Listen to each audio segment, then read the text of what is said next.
Bienvenidos al Bibliófilo. Luego de la lectura de la Ilíada y la Odisea de Homero, decidí continuar con la misma temática y encontré dos obras de escritoras bastante destacadas en su campo, con relatos sobre Troya. Sin embargo, me decepcionaron enormemente. Y les voy a contar aquí mis críticas. Se tratan de las obras El final troyano, de Laura Riding, y La canción de Troya, de Colin McCullough. Acompáñenme a conocer mis críticas y las razones por las cuales me decepcionaron, a pesar de ser Colin McCullough una de las escritoras que más he destacado por su saga sobre la República Romana. Pues si allí hizo una labor encomiable, aquí cometió todos los errores posibles. Lo veremos más adelante.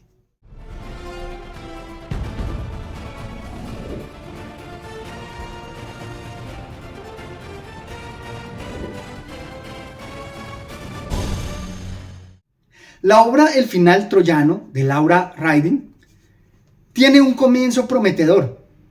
De la misma forma como George Sand, en La charca del diablo, nos presenta un prólogo justificando su obra, aquí ella realiza la misma tarea, indicando cómo la perspectiva histórica de la guerra de Troya puede tener un fondo bastante utilitario, como es ganarse ese punto de conexión para los intercambios económicos, y que el rapto de Helena se acerca más a la excusa que se presenta al motivo de lucha, al causus belli, similar al de la Primera Guerra Mundial. El asesinato del archiduque como esa excusa para romper relaciones e iniciar las guerras. Incluso algunas de sus observaciones son bastante profundas a nivel del estudio histórico. El problema de la determinación de la verdadera historia de Troya no es en absoluto un problema para eruditos. Es un problema para poetas que requiere un delicado equilibrio entre la sensibilidad para captar el pasado y la sensibilidad para captar el presente, ya que una historia de sucesos pasados puede incluir la forma presente desde la cual se contemplan. Una reflexión bastante profunda y que ya habíamos destacado en ¿Qué es la historia?, de Edward Carr, en donde el historiador debe relatar los hechos de tal manera que fomente su curiosidad, y asimismo los escritores son historiadores que llaman la atención sobre hechos pasados y por tanto deben usar elementos narrativos que nos acerquen a la historia.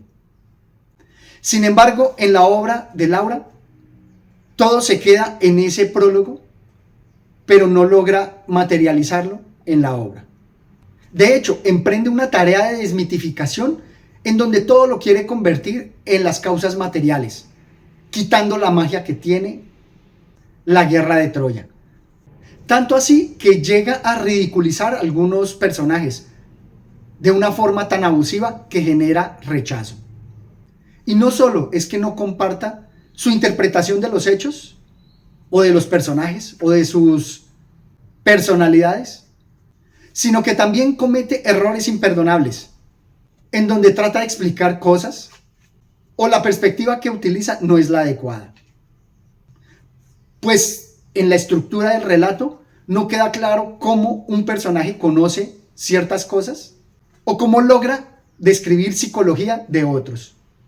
Incluso introduciendo anacronismos que rayan en la ingenuidad, como dar importancia capital a ciertos documentos escritos, cuando antes de Homero ni siquiera había una preocupación especial por registrar y documentar hecho alguno. Lo que me recordó la crítica que hice a la escritora Irene Vallejo, pues la escritura ni siquiera representaba un interés especial, y aquí incluso se hace pensar en cómo las personas quieren buscar sus documentos, si es que alguna vez existieron, de un personaje que busca sus memorias o sus registros de hechos históricos. Me parece un anacronismo absoluto. Pero la mayor crítica que pudiera hacerle está relacionada con la verdad y las mentiras. Algo que expuso Mario Vargas Llosa en La verdad de las mentiras de forma magistral. Aquí ella nos dice que, bueno, cuando estés en Grecia puedes hacer la prueba y averiguarás qué tiene más éxito, si la historia tal como ocurrió o sazonada con cuantas mentiras seas capaz de añadir sin perder credibilidad. La gente no quiere escuchar la verdad, sino ejercitar su incredulidad. Y me parece que todos, absolutamente todos como seres humanos, queremos abrazar las mentiras, pero con una estructura de verosimilitud. Queremos dejarnos engañar, pero no a cualquier precio. Algo que asimismo también critiqué en Irene Vallejo. Y lo que me hizo recordar de manera mucho más precisa la película Big Fish. Pues si bien las mentiras y los mitos pueden exaltar hechos que casi sin ninguna importancia se convierten en mitos y leyendas bastante profundos, tanto así que preferimos la leyenda y la mentira al hecho real. Si bien pienso que la erudición de la escritora prometía bastante en esa desmitificación, su interpretación de los hechos y de las personas, en la forma tal con la cual lo ridiculizaba, creo que genera un rechazo total, o por lo menos a mí. Si hasta el momento les han gustado las críticas que he planteado, los invito a que le den me gusta al video y lo compartan con sus conocidos. En cuanto a la obra de Colleen McCullough, me sucedió algo similar. Ella trata de dar bastantes perspectivas, hablando a través de cada personaje, pero pareciera que se quedó corta.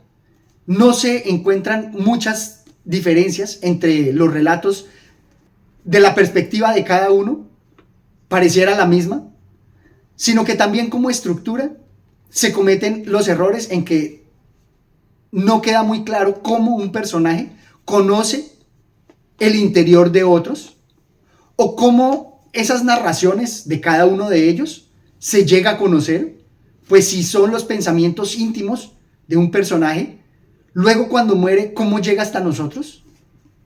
O también el error que he criticado en varios escritores de novela histórica, y es por qué se esfuerzan en perfilar a las grandes personalidades desde su infancia, como si en su desarrollo personal no pudieran madurar y crecer de forma diferente o irse perfeccionando, sino que ya desde niños son los héroes que iban a ser cuando adultos.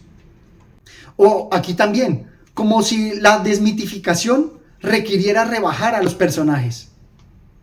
Esta escritora también hace de Menelao un tonto, de Agamenón un líder sin ingenio, y por supuesto se hace de Ulises y de Aquiles unos héroes impolutos a prueba de todo, quitándoles las dualidades o dilemas que puede tener y tienen todas las personas para enriquecerse en esos dilemas que, combinando lo bueno y lo malo, los hace humanos o héroes todavía más entrañables. Pero no, aquí las autoras prefieren revolcarse en sus errores, tanto así que ni siquiera resuelven dudas que existían sobre mitos particulares. Por ejemplo, los de Ifigenia. Dudas que ya desde la antigüedad se habían planteado y resuelto a través de distintos mecanismos, ya fueran mitológicos o trágicos. Y como lo dije anteriormente, antes al contrario, generan tantos errores que generan más dudas. Por ejemplo, ¿cómo se conoció la realidad de ese juramento si ninguno lo rompió? ¿Cómo llegó hasta nosotros? Si bien al inicio me interesó porque parecía un juego como el que nos proponía Umberto Eco en Baudolino, los errores cometidos echaron a perder totalmente la lúdica que proponían con respecto a la historia de Troya. Una decepción total. Y las obras resultan todavía más decepcionantes si tenemos en cuenta que ya Apolodoro en su biblioteca nos presentaba una continuidad e índice de todos los hechos, mitologías y tragedias alrededor de la guerra de Troya y sus consecuencias. De verdad, yo prefiero sumergirme en el clásico de Apolodoro que en estas historias modernas. Esto es todo cuanto tenía por compartir con ustedes. Los animo a quienes hayan leído estas obras que me indiquen qué tan de acuerdo están con mis críticas o si por el contrario dejé algunos aspectos por fuera, que debatan mis argumentos, que propongan unos nuevos y así enriquezcamos nuestro conocimiento sobre estas obras. No olviden suscribirse al canal y los espero en una próxima oportunidad. Gracias.